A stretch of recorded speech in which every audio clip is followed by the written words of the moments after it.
Hey guys, Tom here, Permaculture Wilmington. I just wanted to show you a little bit of hydroponics today, so bear with me and here we go.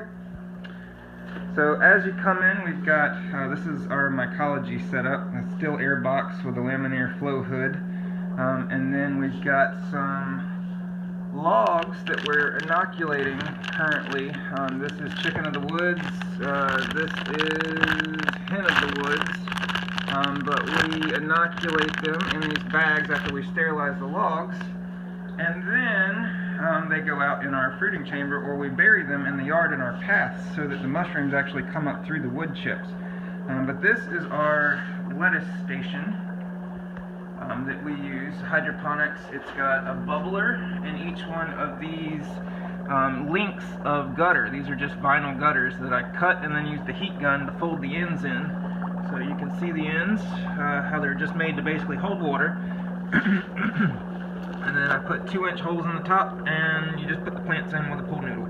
It's pretty easy. You just keep the hydroponic solution inside filled and make sure that it bubbles so that the water's oxygenated. So super easy system.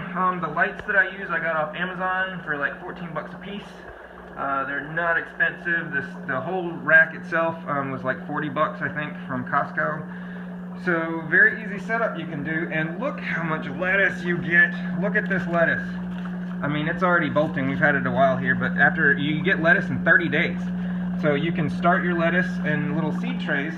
Like we use these trays with some vermiculite in it, and then just cover it with plastic. And then once they get big enough where the roots can touch the water inside the pool noodles, then we put them inside this. And then after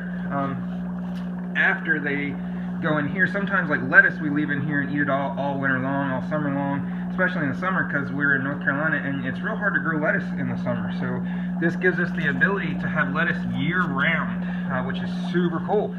And also in here we have another unit that we do, and this is the 4-inch pipes, PVC pipes that we use, and lots of herbs in here that we use for cooking.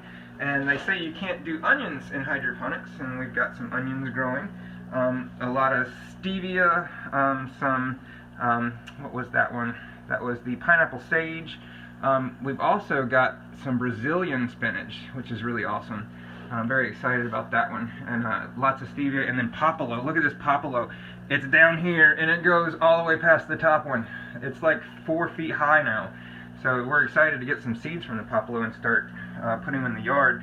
These came from Baker Creek a few months ago, so we've just been growing them inside to use in place of cilantro.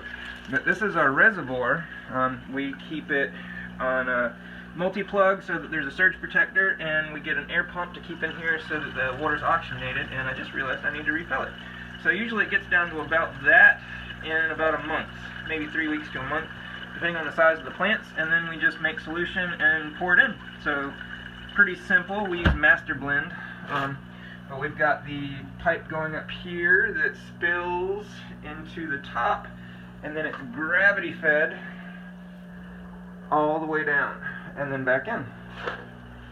So very simple design, and I just have it clamped on with some pipe clamps. So just to give you an idea, it's not technical by any means, but it could be. You could make it very fancy. So you could make it like the ones outside. If you come right out here with me, here we have our Dutch bucket system. I hope you guys can see that. I know it's a little bright, and the camera went a little dark on me. But these are just buckets where this reservoir, if we open this up, reservoir here, and I've got a 40-gallon trash can buried into the ground because I like to use the ground temperatures, the thermals in the ground, to keep the water in the reservoir nice and consistent from season to season. So even in the winter time, it stays about 65, 67, 70, somewhere in there. And in the summertime, it gets to about 72, something like that. So not a huge range, which is great for roots. So definitely use that ground temperature to cool and keep your temperatures consistent in your reservoirs if you're doing this. These used to be the pepper plants that we have down here, but we moved them because they got so big that they overtook our window last year and covered up our window so our indoor plants couldn't get any light. And you can see the popolo, I think, right here coming up. From the outside it looks huge.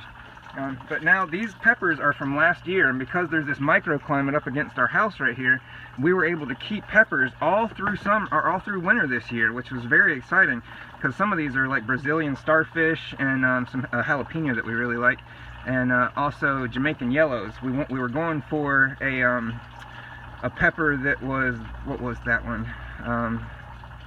Scotch bonnet, and all the seeds we got ended up being Jamaican yellows every time we ordered them. So I'm not real sure about that one. You guys might be able to help me, but they're coming back. They're coming back nicely, actually. And we've already got tomatoes that we grew in the wintertime inside in the hydroponics setup I just showed you, and moved them out here, and they've already got ripe fruit. And April's not even, it's only like the middle of April now, so very exciting to have them this early this year.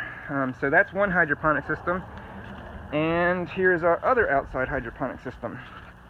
So this one, same kind of concept. There's the reservoirs underneath here. We've got our pond bubbler under here to oxygenate the water. I like to turn it off in the summertime. I keep it going 100% in the wintertime, 100% of the time, so all day long, all night long in the winter. But in the summertime, we turn it off sometimes during the day until it gets real hot. So like in August, we'll keep it going all day long to make sure that water's real oxygenated. But some of these plants get so big that they actually drain the pipe completely dry in the daytime. So once it gets to that point, we'll start it up and have it go 24 hours again. But just to conserve energy, and the plants actually do a little bit better, I found, if you don't have it going 24/7. So they need like a downtime where that water sits for just maybe an hour or so at the least. But that's very beneficial. So, but that's the hydroponics, guys, and I hope you enjoyed the little video. You have a great day. Tom Sapp, Permaculture Wilmington. Thank you.